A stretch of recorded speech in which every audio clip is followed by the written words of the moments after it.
This is RTV6 News at 11, working for you. Good evening to you at 11 o'clock. I'm Mark Mullins. Tonight, a major decision from Indiana's largest school district. All Indianapolis public school students will start the academic year with remote learning. Administrators say their decision is based solely on wanting to keep students and their families safe from COVID-19 as more young people are testing positive. RTV6's Cornelius Hawker shows you what parents can expect when kids start school on August 17th.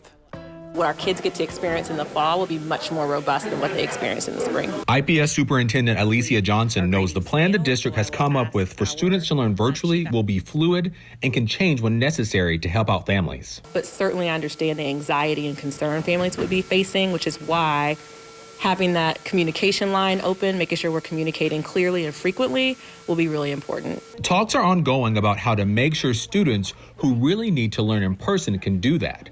IPS is in the process of developing programs to fill that need. The district plans to continue serving meals to students. That schedule will be communicated to parents soon. They're also going to make sure all students have access to virtual learning by providing them with the necessary technology. Superintendent Johnson knows virtual learning cannot replace face-to-face learning, but it's what IPS has to do because of the coronavirus pandemic. If you want kids back in school, Superintendent Johnson says this. I think it's going to be imperative for our community to say this is important for us. We all need to do our part so our kids can get back to school as quickly as possible. Working for you, Cornelius Hawker, RTV6. IPS is aiming to get back in the classroom in October, but that would all depend on how things are going in Marion County relating to COVID-19. If numbers aren't looking good, IPS will continue with remote learning.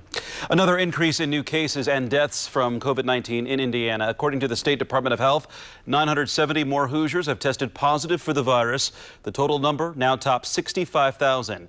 The overall positivity rate remains at 8.9%. 13 more Hoosiers have died from COVID-19.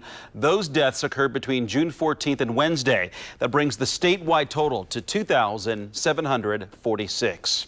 Indianapolis is announcing millions of dollars in funding for groups that are working to prevent homelessness in the wake of the pandemic. Feeding people who are already experiencing homelessness is a daily task for another organization. And tonight, there was a long line of people looking for a meal. RTV6's Cameron Riddle takes us downtown, where organizers say they need more help to provide a lifeline. Earlier this week on the news at 11, we showed you the growing concern for Indy's homeless neighbors living on the streets of downtown. Tonight, the need for more assistance is on full display with this long line of people experiencing homelessness and waiting for a free meal. That lets you know that homelessness is serious, and this is their only meal they get every day. We just want to be thankful on today to help come serve our friends. Sean Jointer is the owner of Righteous Enterprise, a construction and roofing company that by night is a partner with the Alliance for Homeless Transformation, an organization feeding Indy's homeless neighbors every day at 5:30 in front of the city-county building. Jointer says not everyone who gets in line here is homeless. Some are just hungry or looking for resources after losing their jobs in the pandemic. So some of our friends have housing, but some of them can't afford a meal. Some of them don't get the assistance they need at the times they need. So they come down here and we try to partner with them and tell them how to get resources, how to get food, pantries we know of, and people in the churches that will help out. Jointer points out that this line is long because other shelters are full or working with limited staff and hours due to COVID-19. That's also why just this week, the city of Indianapolis announced a plan to use hotel rooms to house people with nowhere else to go. Jointer says that's a temporary solution. Tonight, 126 people were fed fried chicken, potato salad, green beans, dinner rolls, and water until the food ran out, leaving 37 people in line without a meal. Jointer says it is clear more help is needed. We take care of the homeless, come up with a real plan, and we do need long-term solutions. But sometimes we need short-term plan to attack what's going on with a pandemic that just happened that no one was expecting. Downtown, Cameron Riddle, God bless. RTV6. Today, the city announced more information about which local organizations will receive the first round of the $2.7 million in federal CARES Act funding to use hotels as additional shelter space. Those organizations are Aspire Indiana Health, Coburn Place Safe Haven, Horizon House, Stopover Inc., Day Spring Center, and Family Promise of Greater Indianapolis. Shelters can also use that money to operate emergency shelters and provide essential services, including child care, education services, employment assistance, outpatient health services, legal services, mental health services, and transportation. New at 11, another big event is a casualty of the COVID-19 pandemic. The Junior League of Indianapolis has canceled its annual holiday mart, which would have celebrated its 50th anniversary in November. The 4-day shopping event typically features a variety of central Indiana vendors and is completely planned, produced, and staffed by league volunteers. Nearly 150 vendors and thousands of shoppers were expected this year. Since March, the league has turned its focus to providing support to those impacted by COVID-19, including donating funds for emergency food insecurity relief and an emergency shelter program. Non-custodial parents who have lost their driver's license over non-payment now have a way to get their license back. Today, Marion County Prosecutor Ryan Mears announced the restart of a program that takes effect in August. And here's how it works. Non-custodial parents who are behind on child support can get their license reinstated if they make affordable payment based on their ability to pay. Participants must also commit to staying on track with future payments. Hopefully we're creating a situation and an environment where people are able to be productive, not only productive financially, but productive involved in their kids' lives because they have their license and they're able to help pick kids up from school, take them to the doctor, all of those sorts of things. And for us, the overarching goal is what can we do to try to help people out? You know, right now there's a lot of people going through a lot of difficult situations, especially financially, because of COVID. And there's been tremendous economic repercussions because of the pandemic. And so it makes sense for us to come out here and say, what can we do to help to try to make your life easier? And hopefully if we help make your life easier, you're then in a position to contribute to your kid's life, your family's life. And we think that makes for a better, safer community in the long run. When we first saw this initiative last December, 105 driver's licenses were reinstated in just 3 weeks. For more information, call that number there on your screen. It's 317-327-2700. Our wettest day in probably 3 weeks. In many spots, an inch of rain for Indianapolis. Fairly typical. I'll show you when I come back in just a few minutes where the heavy rain fell. As we go through the overnight hours, we're not quite done. We'll see scattered showers, but this would be light rain. Where we have any breaks in the cloud cover, the wind dies down a little bit, patchy fog in the morning, and temperatures will be in the 60s. Notice we've lost all the color on the radar. No yellows, reds, or oranges there. We've just had some light drizzle and light showers.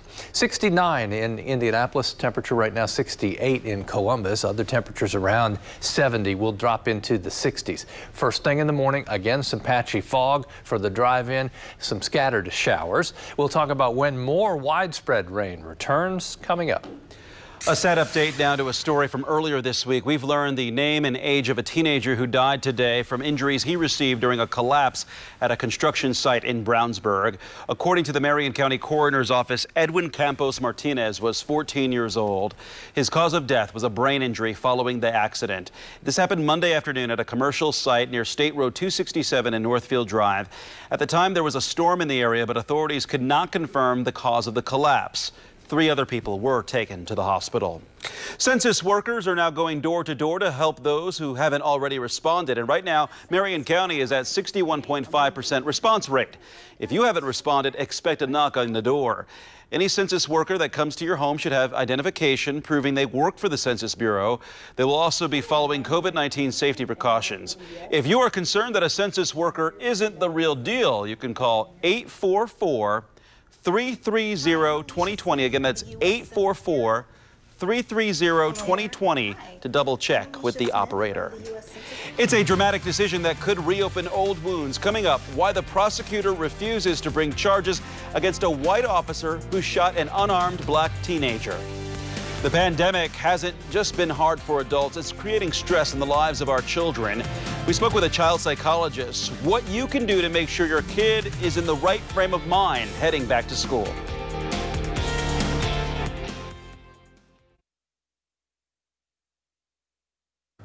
John Lewis, a passionate champion of civil rights and long-term Georgia congressman, was remembered today by family, friends, and former presidents.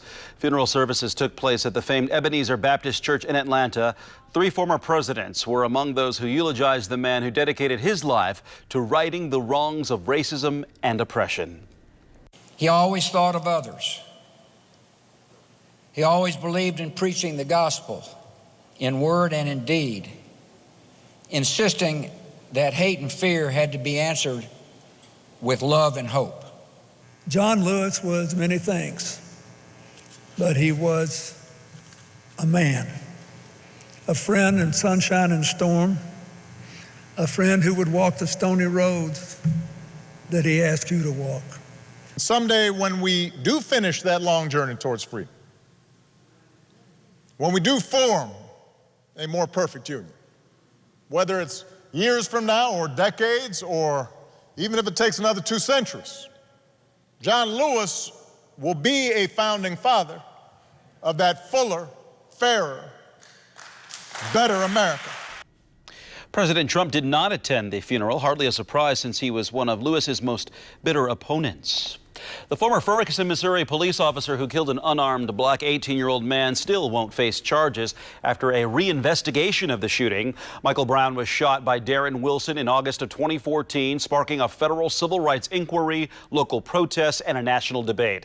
The decision by St. Louis County prosecuting attorney Wesley Bell comes nearly 6 years after a grand jury declined to prosecute Wilson, who is white. There are so many points at which Darren Wilson could have handled the situation differently, and if he had, Michael Brown might still be alive. But that is not the question before us. The only question is whether we can prove beyond a reasonable doubt that a crime occurred. The answer to that question is no. Despite the varying accounts, witnesses and police agree on 2 points. One, Brown was unarmed, and he and Wilson engaged in a physical struggle. Bell said that although his office could not prove that a crime was committed, the investigation does not exonerate Wilson. America continues to break records as COVID-19 deaths rise in 32 states. Meanwhile, 1.4 million or more Americans filed for unemployment, and tens of millions are expected to lose their unemployment benefits. All of this coming as America loses a former presidential candidate days after he attended a massive rally for the president. ABC's Zoreen Shaw has the story tonight. One day after the United States surpassed over 150,000 coronavirus deaths, the country continuing to break grim milestones. Florida losing another 253 lives in the last day, breaking its 3rd straight day of record deaths. Ohio with a record for new cases, and California, North Carolina, Florida, and Texas hitting record daily death tolls this week. One Texas nurse now sick with COVID-19 herself. The hardest thing to ever hear is that you're positive. One doctor frustrated seeing so many people on the street not wearing masks or social distancing, saying he's fighting 2 battles. A war against COVID and a war against stupidity. Some people admitting they thought the virus was a hoax. Northwestern doctors saving this 62-year-old man with a double lung transplant after the virus damaged his lungs. Well, I didn't wear a mask or nothing. It hit me like a lead slammer on my head. The Association of Medical Colleges warning it could take down many others, saying if the nation does not change its course and soon, deaths could be well into the multiple hundreds of thousands. One of those deaths on Thursday, former presidential candidate Herman Cain. He tested positive for the virus 9 days after attending President Trump's rally last month in Tulsa, Oklahoma. Seen here not wearing a mask. The Trump Tulsa rally. I was there. He said the campaign took safety measures, giving out hand sanitizer and checking temperatures. Even though it was a crowded room of people, if they took precautions, probably not going to be a big uptick. It's unclear if Cain caught the virus at Trump's rally, but local health experts had pushed for canceling it, fearing it could be a super spreader event for the virus. And so many folks hit in 2 ways. On the financial front, 30 million Americans got their final $600 weekly federal unemployment benefit check last week. Zoreen Shaw, ABC News Los Angeles. Starting a new school year in the middle of a pandemic has presented a new set of challenges for families. If parents are feeling the mental health impacts, that trickles down to kids. Tonight, our Amanda Starantino went one-on-one with a child psychiatrist from Ascension St. Vincent, who says the pandemic is behind many cases of depression and anxiety that he's seeing in his patients. Dr. Jerry Fletcher recommends keeping up a consistent schedule for your kids, whether they're going back to the classroom or starting e-learning. This has doubled again the anxiety that kids feel. So even those kids that may have been a little tenuous or a little insecure before are going to feel a lot more insecure now. And so it's all the more important to be able to address their specific needs, give them a schedule, allow them to ask questions, validate the feelings that they have, and try to work through those in the context of a school day. Dr. Fletcher says right now is very important to put things in a positive light, like explaining the need to wear a mask because we care about others' health. Dr. Fletcher says if you notice significant changes in your kids, like a lack of sleep, obsessive fears, they don't want to leave your side, or if they look and act depressed, you should make an appointment to visit your doctor for an evaluation.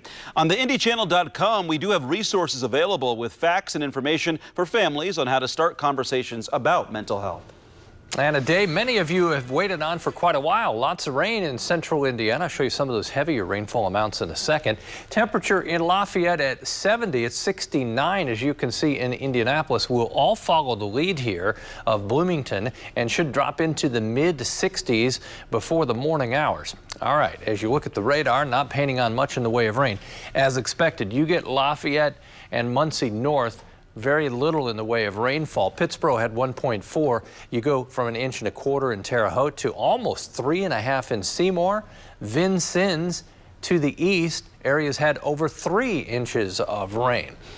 As we look at the overnight hours, just some scattered showers. First thing in the morning, the clouds and some patchy fog. The overall chance for rain tomorrow, just about 20 to maybe 30% to the south and east. The coverage, the intensity of the rain, much different than what we had today. Our rain chances go way back up as we get to perhaps late Saturday into early Sunday. The timing is still not set on that, but it may be widespread rain with some heavier rainfall amounts once again. Then on Monday, another surge in our rain chances. Then I think we'll see the rain chances diminish and we'll settle into what is a cool pattern. And I should say really continue the cool pattern. We were in the 70s all day today. Scattered thunderstorms, 78 Saturday. Rain chance diminishes. The temperature increases as we go to Sunday. There's your rainfall potential, 1 to 2 inches. Could be some isolated amounts more than that as we get through Saturday night into Sunday. Friday temperatures tomorrow will end the month of July with temperatures right around 80 degrees.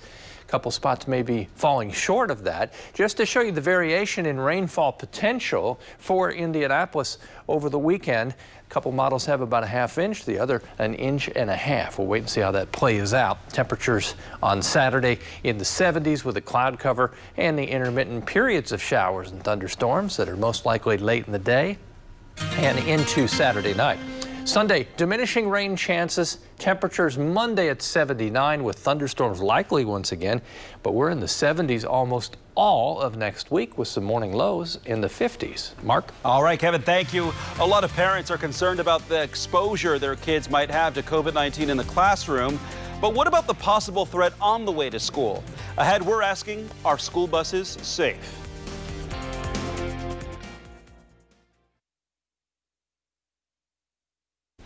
The American Cancer Society now recommends cervical cancer screening start at age 25 instead of 21. The decision to raise the age for cervical cancer screenings comes as HPV vaccinations seem to be working.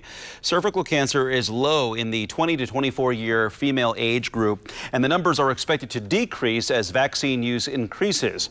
The recommendations published in an American Cancer Society journal indicate HPV tests are more accurate than pap smears.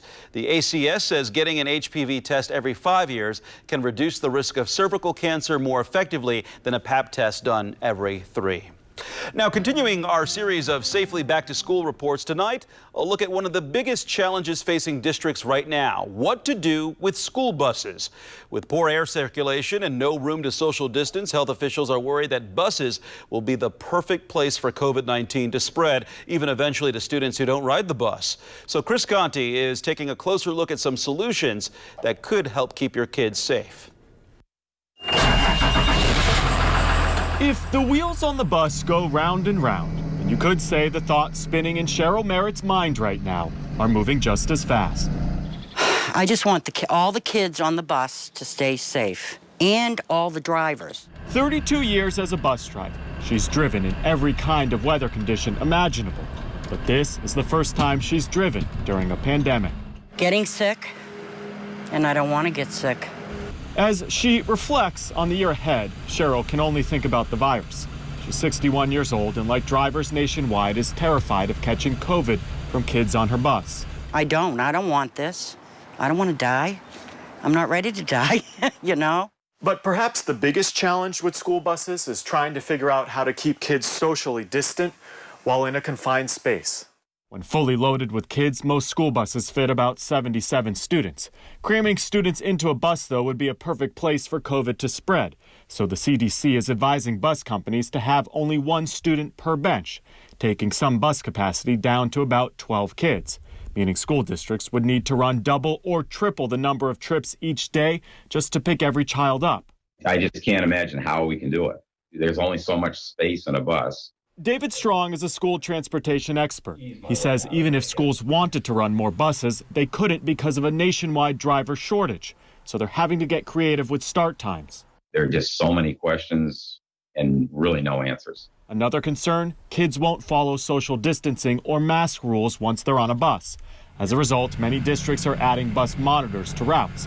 And in an effort to help with air circulation, some states are requiring bus windows be open year-round. It doesn't really matter what you're going to do with kids once you get them to school.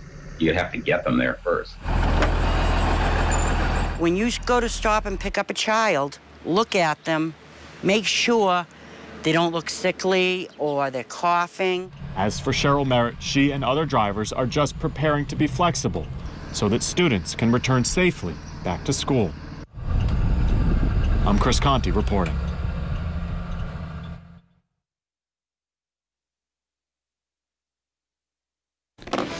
A new study could help show what makes relationships successful. Researchers at Western University in London, Ontario, tracked more than 10,000 couples to determine why some were successful and others were not.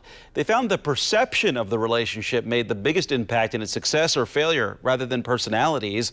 The characteristics that best predicted a person's satisfaction were a partner's perceived commitment and appreciation. Giving in to temptation could contribute to more happiness and success. Psychologists at the University of Zurich asked volunteers if responding to temptations such as having an extra glass of wine or going to the beach distracts them from long-term goals. Well, they found that some people with long-term goals worried about those goals when taking time to relax. Others found a way to enjoy themselves without feeling guilty about it. The findings showed those who can enjoy life's little pleasures are less likely to suffer from depression or anxiety. A young lady in Pennsylvania who's never won a golf championship and has never got a hole-in-one could be the most famous golfer in the country right now. This is Kendall Kem, who you see here swinging a club for the first time in 6 years. The 16-year-old lost the use of her left hand after she had a stroke in 2014. This week, she went to a driving range to whack some balls around for the first time since then. Well, this video taken by her mom quickly went viral. Professional golfer Nick Faldo responded with his own video offering Kem personalized tips, and her own video was even shown on ESPN. Kem's mother says all the attention has piqued her daughter's interest in learning more about the game. How about that? Well, won't golf tomorrow probably. Temperatures will be around upper 70s to around 80. Rain chances low until we get to Saturday once again. All right, that'll do us for us here at 11. Have a good night.